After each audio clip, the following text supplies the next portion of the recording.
Good morning, ladies and gentlemen. This is your captain. I hope you had a good... Captain Stefan Rasmussen has been in love with flying all of his life. I got my first idea of flying when I was a young boy. After learning to fly in the Air Force, Rasmussen joined Scandinavian Airlines. He seemed to be the one who really enjoyed his job. On December the 27th, 1991, he's in command of a state-of-the-art DC-9. The flight will take him to the very edge of his abilities, as his engines fail and his plane falls out of the sky. I was in a nightmare. Stockholm, Scandinavian 751, we are crashing into the ground now. What caused the most baffling accident in Sweden's history is nothing investigators could have imagined. What they finally uncover will strain Rasmussen's lifelong relationship with airplanes to the breaking point. I really felt that I didn't trust the aircraft. Mayday, mayday.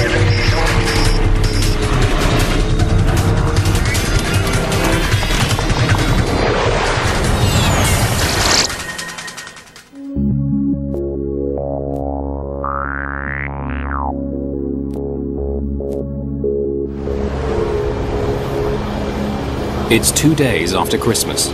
Stockholm Arlanda Airport is a mess of snow, slush and ice.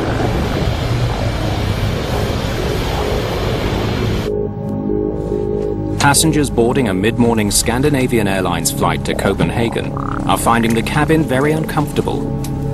It was really warm inside the plane when we entered because there had been heaters on during night.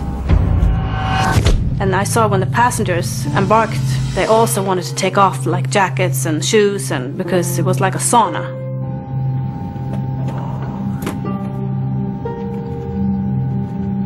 Is it possible to turn the heat down now?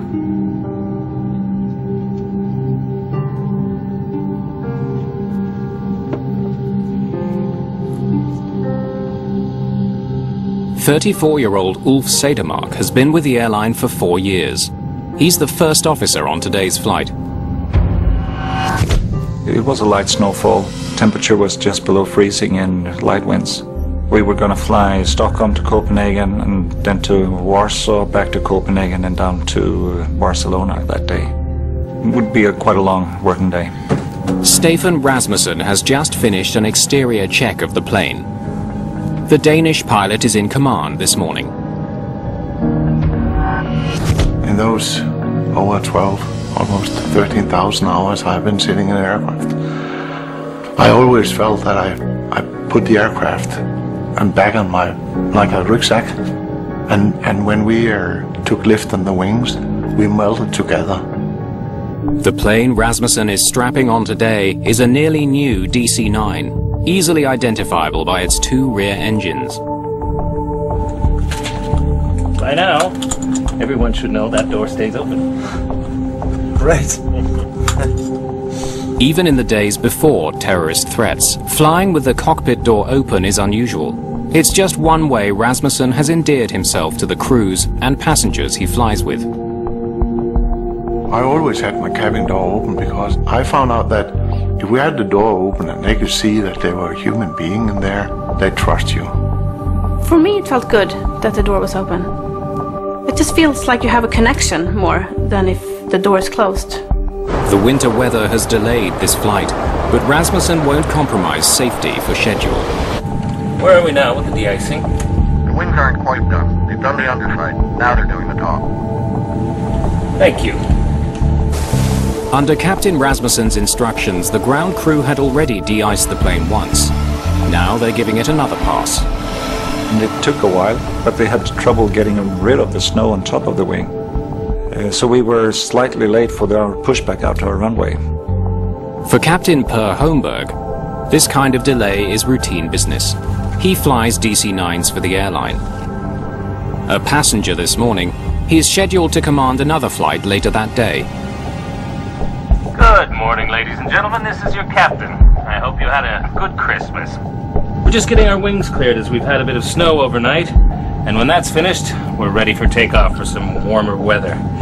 I handpicked the airline's best cabin crew to take care of you today.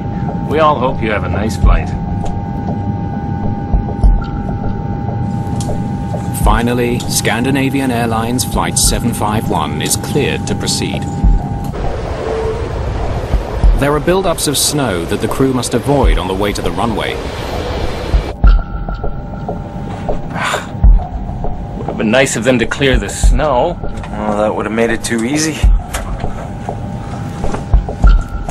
Approaching holding point, runway 08. Roger, Scandinavian 751. You are cleared for takeoff from runway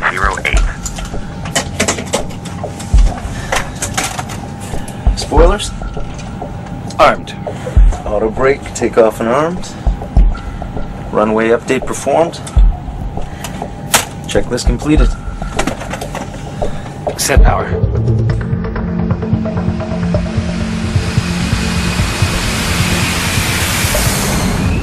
Despite the winter conditions, the takeoff is routine. V1, rotate.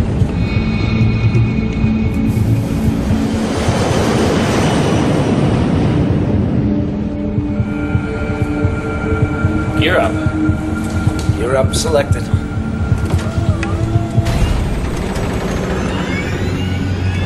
When Wolfie reached out for the gear, I heard things which was different. Just 25 seconds into the flight, as the plane is climbing, there is a problem. When you hear things that are different from the normally, you get suspicious. There was a really big roar in the aircraft, almost like an explosion.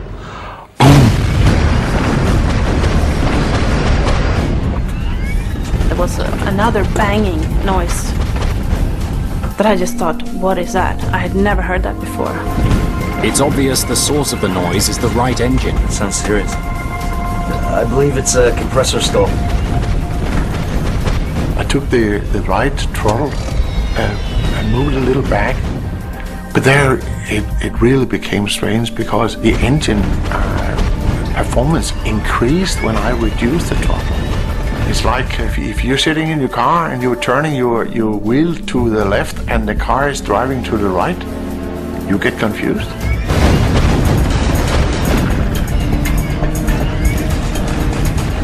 We're not supposed to like call into cockpit now. And then I thought, this is an emergency, I have to call the captain. But Captain Rasmussen doesn't respond to the call. He's too busy trying to figure out what's going wrong with his plane. I couldn't see anything on the instrument. They were quite stable and they're quite normal range. No problem. But I could hear those roaring every second. He searches for telltale signs of attack or structural failure. And I looked up at the cabin pressure, because if you have a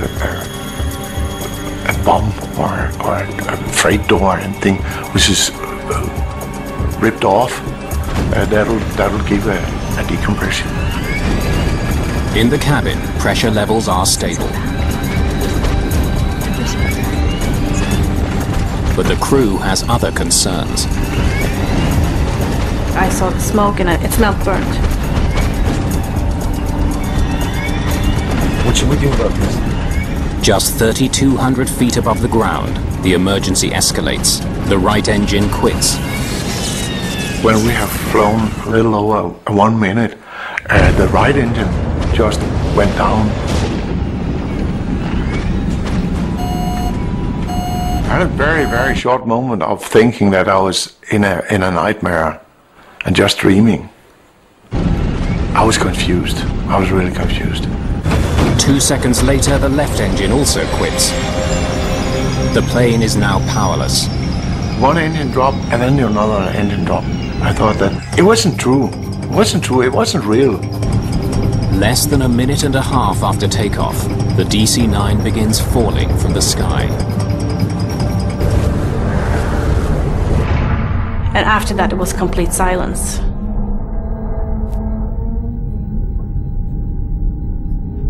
And I think that was the worst moment for me.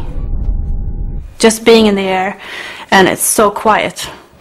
It was like a bird just sailing through the sky. So then I started to get scared.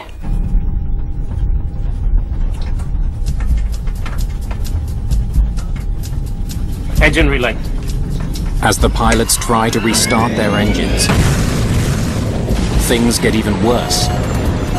The left engine erupts in flames. I saw the exhaust gas temperature was rising rapidly. The max temperature was around 680 degrees Celsius, and I saw it go above 800. A fire in the engine could spread to the rest of the plane.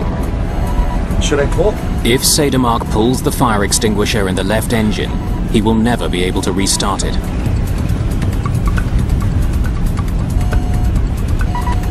He pulls the handle to put out the fire.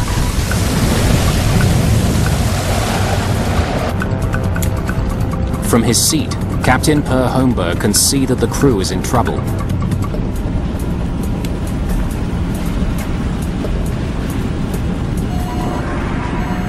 Flight 751 is now falling at a rate of 1,200 feet per minute. But air traffic controllers at the Stockholm airport have no idea the plane is in trouble. Arlanda,